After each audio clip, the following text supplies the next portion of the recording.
بسم اللہ الرحمن الرحیم۔ ایک سوال ہے کہ میت کی طرف سے قربانی کرنا کیسا ہے؟ یہ مسئلہ بھی ہر سال ہی زیر بحث آتا ہے۔ میت کی طرف سے قربانی کرنا کیسا ہے؟ اس کا ایک جز ایسا ہے کہ میت کی طرف سے قربانی کرنا جائز ہے، لیکن ایک طریقہ کار ایسا ہے جو ناجائز ہے۔ جو جائز طریقہ ہے وہ یہ ہے کہ آپ اپنی قربانی میں میت کی نیت بھی کر لیں۔ اپنی ایک قربانی میں، اپنی 2 قربانیوں میں، اپنی 5 قربانیوں میں، اپنی 10 قربانیوں میں میت کو شریک کر لیں۔ اللہ کے نبی صلی اللہ علیہ وسلم نے قربانی کی اور اپنی ساری امت کی طرف سے کر دی۔ اللہم تقبل من محمد صلی اللہ علیہ وسلم ومن امت محمد صلی اللہ علیہ وسلم۔ اور بعض روایتوں میں الفاظ ہیں وَمَن لَّمْ يُضَحِّ مِنْ أُمَّتِي، اے اللہ میری امت کے جس بندے نے قربانی نہیں کی اس کی طرف سے قبول فرما۔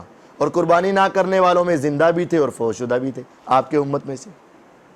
تو اپنی اس قربانی میں آپ میت کو شریک کر سکتے ہیں، یعنی آپ نے اگر 2 جانور بھی قربان کرنے، 3 بھی قربان کرنے یا 1 بھی قربان کرنا ہے تو آپ اس کی طرف سے یہ نیت کریں، اے اللہ یہ قربانی ہماری طرف سے، ہمارے اہل خانہ کی طرف سے اور ہمارے فوت شدگان کی طرف سے قبول فرما۔ دوسری قربانی کے اوپر بھی یہی نیت کر لیں۔ اور جو ناجائز اور درست نہیں ہے وہ کیا ہے؟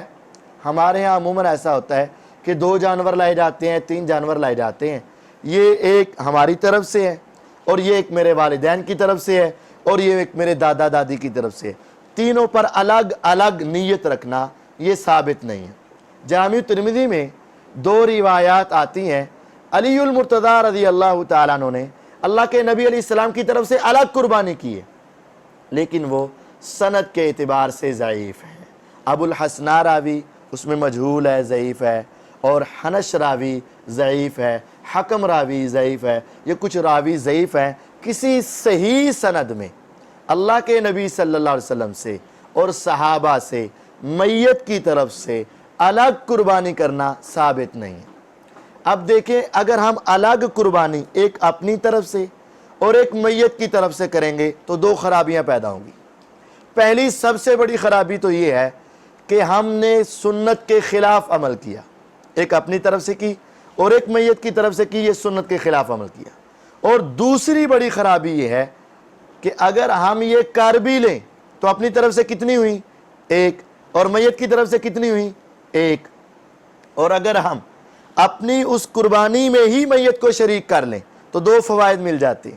سب سے بڑا فائدہ یہ ہے اپنی اسی قربانی میں اپنے تمام فوت شدگان کو اور تمام اہل بیت جو گھر میں موجود افراد ہیں سب کو شریک کریں تو ایک ثواب ہی ہوگا، سنت مل گئی۔ آپ 2 قربانیاں کر رہے ہیں نا، دونوں کے اوپر آپ اپنے آپ کو فوت شدگان کو شامل کر لیں تو سنت مل گئی۔ دوسرا فائدہ یہ ہوا آپ کی طرف سے بھی 2 ہو گئیں اور میت کی طرف سے بھی 2 ہو جائیں گی، تو 2 قربانیاں دونوں کی طرف سے ہو جائیں گی، تو یہ 2 فائدے مل جائیں گے، ایک تو سنت مل جائے گی اور ایک دونوں کی طرف سے 2 قربانیاں ہو جائیں گی۔ الگ طور پر قربانی کرنا میت کی طرف سے یہ کسی حدیث سے ثابت نہیں ہے۔